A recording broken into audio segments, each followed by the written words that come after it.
Hello and welcome to Actually Intelligent. I am Max Stone, your host, and today I'm joined with Seth Watson from Moara. Seth, welcome to the show. Thanks for having me. Well, let's just dive right into things then. I would love to get an overview of Moara. What do you guys do? What is it you're building? Yeah, so Moara is essentially a platform that allows researchers, specifically mostly researchers who use academic data, to just organize and synthesize that academic data. So I kind of look at it as there's two parts of our product. There's a core reference manager, which you could think of as just like a data table. And then we have a series of tools that we've built that are specialized for research tasks, like, for example, screening that literature or extracting and enriching the data of papers, and on and on and on. Okay. What is the primary use case for people who are looking for a solution? Like, who are the types of people that are coming to you, and what are the problem that they're trying to solve? Yeah, so it's kind of twofold. I would break it out in the way that we think of it as B2B and B2C. A lot of our B2B customers are universities and institutions. Um, and then a lot of our B2C customers are mostly students, right, within those organizations, who maybe their library team doesn't have budget for a tool like ours or aren't aware of our tool yet. And so they find us first. But pretty much anyone, it's for me, it's easy. Like anyone who uses academic data, aka like has a research paper in front of them and is ripping through that paper, they're gonna really enjoy Moara. They're gonna like what Moara has to provide. Gotcha. And I saw on LinkedIn that you had posted you were up very late doing some research Oh on yeah. a dinosaur that was found in the Sahara. Um, can you walk me through like how you were using Mora for this? Yeah, so I guess for context to anyone who's listening, I was on YouTube. I'm a big YouTube guy. I love YouTube. And I came across this video, I think posted by like NBC or ABC News or whatever it may be, and they found a new dinosaur species in the Sahara Desert. And so I'm like a extreme, yeah, I like YouTube. I get really curious about things. And so Moora is a great tool for that for me because what I did essentially was take that root paper. So they published a paper about it. They're like, hey, we found this new um, dinosaur species. And so I took that as a root paper and then started to find other papers just talking about how do they dig up dinosaurs? How, like, what's the process? What tools do they use? Like, I mean, anything. The questions kind of go on and on and on. And I essentially just grabbed all those papers, put them into Moara. They created a nice table for me so I could see like what's a summary of each paper. Mm. And then even creating things, so we call them enrichments. So I can prompt and say something like, I'm really interested in understanding what tools that these scientists are using to dig up dinosaurs. Give me a list of tools that in each paper they describe that they're using to dig up dinosaurs. And then in about 30 seconds, the 50 so odd papers that I found, I was able to extract that information from them really quickly. And anytime that the paper did not mention that, it just simply says in the table, not mentioned. Oh, And so, yeah, that's pretty much it. it's cool. I love that, and I think it's a good example of like just what you can do with Mora. Um, how how long have you been building this, and were you doing anything before starting and building Mora? Yeah, so Moara came out of, believe it or not, economics research. So prior to this life, like this startup life and working on this, we had an economic research firm. We were working with a lot of Fortune 500 strategy teams. So they'd come to us with like very awesome questions, like what's the willingness to pay for 1 ton reduction in greenhouse gas emissions? And so Mm. we were pretty much just like literature review experts. So we'd rip through all the academic data, we'd extrapolate all the findings, and then we would provide recommendations or just insights about what the academic realm had to say about their questions. Oh, And we scaled that business up, and it was going really well. Honestly, it's a great business. Um, but it came to a point to where our demand didn't match our tools. Like we couldn't keep up with the amount of questions that we were getting, and we could hire all we wanted, but it still didn't answer this underlying question of like, is there a better way to go about doing this? And so I want to say sometime last year, we were still engulfed in this company. It was called Source Economics, and we got this idea to just start building something. At least initially, it was just like, let's just grab all the papers in Semantic Scholar, which for those aren't aware of, it's a product of AI2, the Allen Institute of Technology. And so we grabbed all those papers, and then slowly and surely we started to like build just extra features on top, extra features on top. And we were just using this internally. And it kept every new feature, we kept like, it became better and better and better. And then we started to share this with a lot of our friends and colleagues. So like we would work with economics PhDs or professors or whatever in this university, right, to help us with an engagement we had. And they were like, "What tool is that?" So they started to use the tool, and then that kind of spiraled into us saying, "Should we release this publicly?" And we did. And then that's pretty much where we're at today. So we kind of like sunsetted that business, and now we're focused on more because of the potential of helping researchers around the world. Got it. So it was kind of like you were doing one thing, AI came along, and you're like, wow, we can really optimize what we are doing and pivot it. Is that, am I understanding Yeah, correctly? yeah, I guess so. I mean, like, I wasn't even thinking, like, at the time, I didn't even recognize, like, oh, AI is here, right? Like, the Yeah. value of AI is here, and let's just like completely stop this amazing, like, profitable business and like pivot into a new one and try to like build it from the ground up. It kind of became that way just because like the tool itself, people really liked it. Like all of Got our it. colleagues and friends were like, this really helps me. This saves me, you know what I mean? Like for a task of doing data extraction on papers that used to take me 12 weeks, I can do it in a week now. Yeah. And I remember there was one specific use case that really like, we were like, wow. And it was, we were working with this professor, her name is Nancy Rose out of MIT. And she had this like culmination. She was doing a literature review of essentially like say 100 to 200 papers. The topic is irrelevant, but just she kept passing this on to more and more students. So Hmm. and each student wouldn't wrap it up; they would never finish it. And we gave Moara to her, and she did the whole project that has been open now for like 2 years at that point, and literally minutes. Yeah. And so that's where like me and John both had this like click moment of saying, this is a valuable tool. This is something we should pursue. Um, and so we started to just do that. Yeah. That's fascinating. I find these tools that oftentimes have like really solid application in the real world get that pickup pretty quickly, especially when you're filling a niche in a sense too.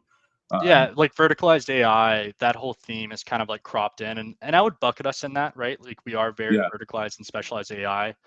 Um, and yeah, like I don't know, thinking back in hindsight, it's kind of crazy to just like completely drop what we were doing, but at the same time too, we couldn't ignore what our friends were telling us, like what the people who were using the tool were telling us, and even in our own work, like it was really helping us. So that's why we're here. Yeah. What has been the the biggest kind of like learning curve with building this tool, and how did you kind of get over those challenges? I mean, there's a lot. The first one that comes to mind is selling into academia. Mm, That's a really difficult thing to learn how to do, um, and that's probably been one of the hardest things for us. Luckily, I want to say like probably about like 4 months ago, we kind of made a pivot and said, just due to the slower sales cycles and kind of it was hand holding, and it is hand holding, like the hand holding you have to do to educate them about AI, about the security of putting academic papers into it, yeah. etc. We kind of deprioritized that. That's kind of like our second priority, and we went more into like a PLG motion Okay. into the product. And I think that's what has really kind of picked up steam recently for us and made us super excited. But I would definitely say like one of the biggest challenges has been um, distribution. Like what is the right distribution channels that we should be picking and choosing and prioritizing. The other challenge would just be velocity of features. So like, do we actually have a good workflow in place to pump out features that address the feedback that we're getting from users at a steady pace. And right now, I feel like we do. Like, I feel like we're leaning on pretty much any and every tool that you could possibly use in order to like um, kind of like plan, build, test, ship type of thing. I'm trying to think of what else comes to mind. I think also just like being in a startup, there's a lot of pressure that I've never experienced before. Like pressure in terms of like runway pressure, pressure in terms of like there's a lot at stake. Yeah. But there's also on the other side of that freedom and lots of opportunity to think critically about what does the world need and build for that. And Yeah. that is a very exciting thing and something that gets me up like every morning is just thinking about that. I love that. And you had mentioned, selling it into the academics, et cetera. I'm curious, is there reluctance, is there hesitancy from that group when it comes to AI and using AI? Obviously, we hear a lot about students using AI to do their papers, et cetera, not learning anything. But I'm curious for the academics, the people that are working on research papers, et cetera, how they're kind of viewing AI, at least in the conversations you're having. Yeah, I would say in the context of the people we interact with a lot, there's kind of like two groups. There's like librarian groups, and then there's what I would call is like the users. So the people that librarians serve. Yeah. Librarians, rightfully so, are very skeptical of AI, and they should be, right? Like their Yeah. whole like what they're really good at is understanding what data can you trust, how do you trust it, what are the processes to use that data, keeping everything clean, how to find the data, etc. And then on the other hand, you have the users who really just care about like obviously yes, producing the main thing they care about is producing sound, trustworthy research because their um, reputation is on the line, right? What they put out into the world is how they're judged in terms of the value they provide to that field, et cetera. But I do feel like to answer your question, on one end, the librarians are extremely skeptical. On the other end, the end users that librarians serve and that we serve, so aka researchers, Yeah. are actually less skeptical than I thought they were going to be. Yeah. Okay. So yeah, but we take a lot of feedback from both parties.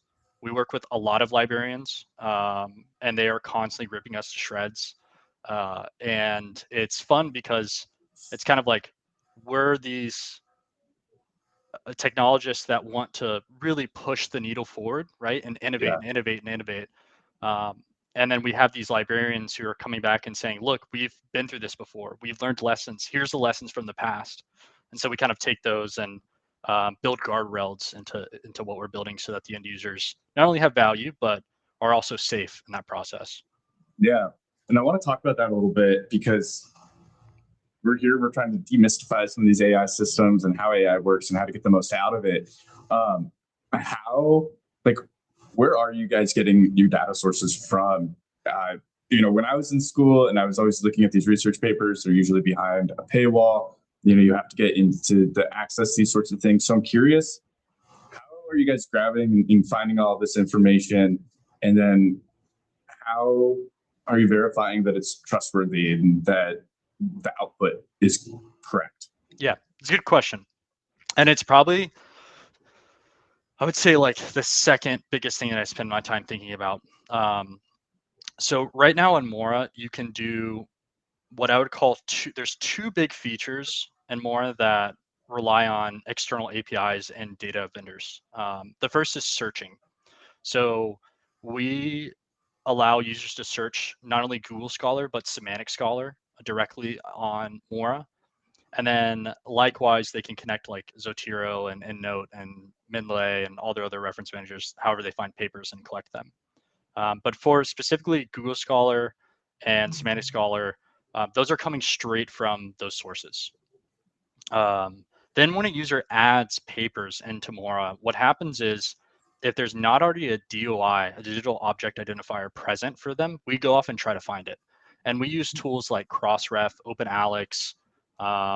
There's many others that we use, but those are probably the biggest two to go and find those DOIs so that we can then go validate and correct any missing citation counts or wrong citation counts, make sure that the journal names are correct, the author names are correct, the linkage to those papers are all sound and correct. So like basic metadata, right? So we have something that internally we call the DOI and metadata finder that runs every time one single paper is added into a library.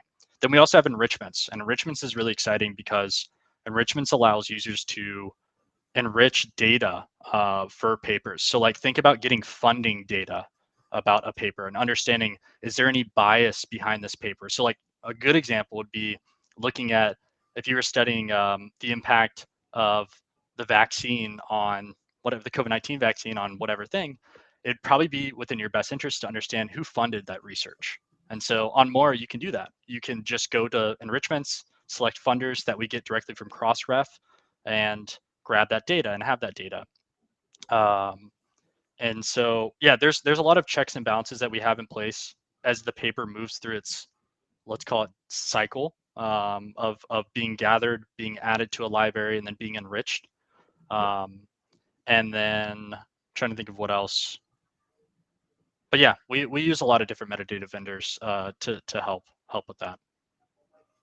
I love it. And so you don't have to answer this. I'm just curious, like, is it a wrapper? Is it your own model that you have built?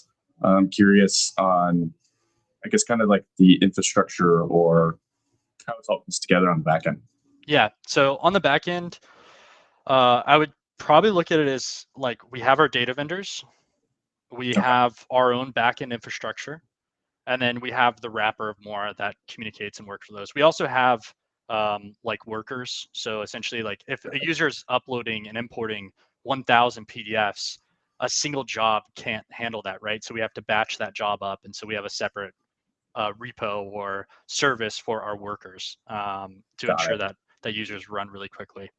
And then in terms of models, like for example, a lot of our what I would call AI focused features are really just connected to Claude with extreme prompting, and then also connected within a service called Letta for context window sizing and handling context to ensure that a lot of different things actually, but most importantly, that citations are routed back. So if an AI cites a particular answer, right, that's properly cited back to the paper, and we don't lose that within a context window summary or like, you know, I mean, like stuff like that. Yeah. And that's also another really, and like, sorry to like go back to a question that you asked, which is like one of the biggest challenges. That has probably been one of the biggest challenges, is like, how do we package up data so that it can efficiently be collaborated on by both humans and AI, right? Yeah. And that there's like identifiers all throughout that process to ensure that there's no breakage. Yeah. That was a challenging thing to figure out, but I feel like we've done a really good job with it. So, but anyways, popped in my head. Yeah. No, I love you bring that up, because I think for everyone, even if you're just like a novice AI user, if you're talking to Claude, you might be like, hey, remember that thing we talked about last week? Like, can you help me with it? And I think that sometimes it remembers, sometimes it doesn't. So you were solving for that context window with, what was the name of the tool? Is Letta? So Letta is a really popular, and there's also things that we've done internally, and like we're also working with the startup team at Anthropic to work on a couple of these issues as well. So there's kind of, it's like a big trial and error, right? Like each feature is different, each objective is different, and so I think while we're on the topic of hard things, like that's another hard thing, is like what's all the available options to me to build the thing that I want and that my users need, right? Yeah. That's another hard thing. But yeah, each feature is definitely different, like what we're using, how it operates. But I think like you could probably just look at more as like, we have a bunch of vendors that we use to enrich paper data, or that we use to accomplish like just pretty much getting paper data. We have a backend service that pretty much runs a lot of that stuff, that has both proprietary and open models on it. And then we have our front end UX wrapper that interacts with all those services. So Cool. When I want to shift now just in our last few minutes here when it comes to AI and how you use it, how you learn about it. What are some of like your favorite ways to stay abreast of the top things that are happening within the world of AI? I think talk to a lot of people. Okay. I definitely feel like I'm constantly like adding new connections on LinkedIn and or reading research papers and emailing people and whatever it may be. Like just constantly reaching out to people and talking about different things, whether it's related to like my particular verticalized solution or not. Like I think that's something that I'm pretty good at is just reaching out to people. Yeah. Um, of course, lots of YouTube. Um, I think also getting my hands dirty and just trying something. So like I Yeah. remember back in the day when I was first kind of getting started down this path, I would like make a note on my to-do list, right? Check out this or do this or whatever.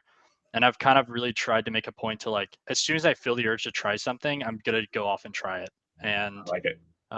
that's something that I think has helped me out a lot. And yeah, I'm trying to think of what else. I think me and John, though, my other co-founder of Moara, we're really good at just reaching out and talking to people. I feel like Yeah. you have to be in the startup realm, and Yeah. I definitely think that's how we stay abreast with like cool things. Awesome.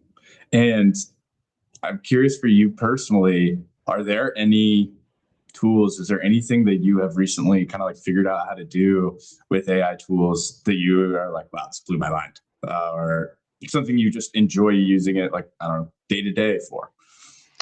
Um, I think, I mean, like when we talk about development, Cursor to me has been like a night and day shift. Yeah.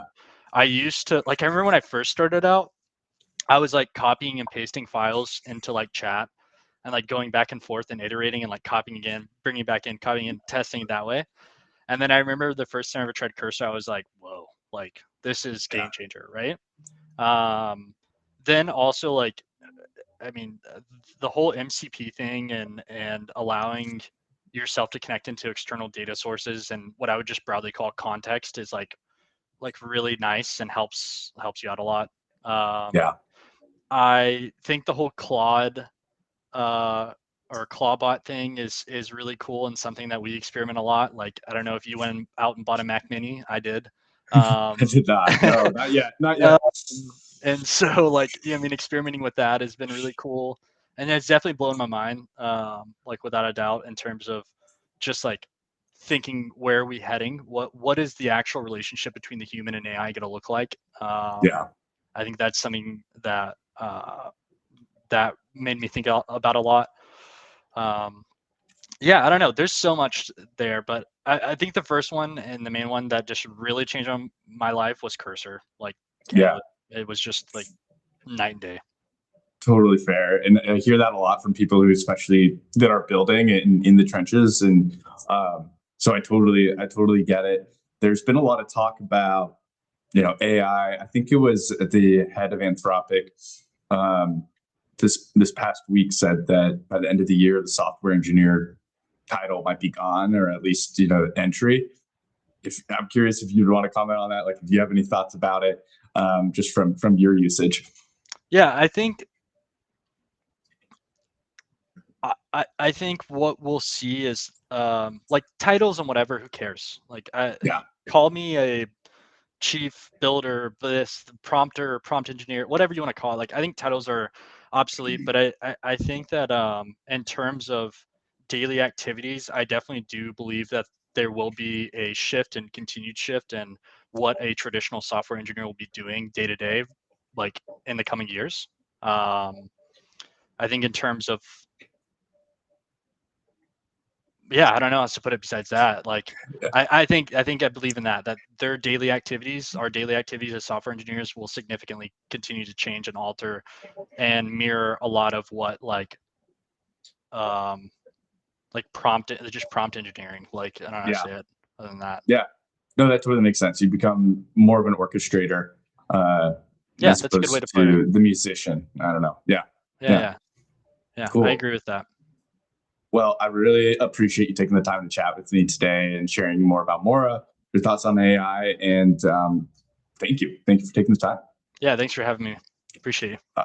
Yeah.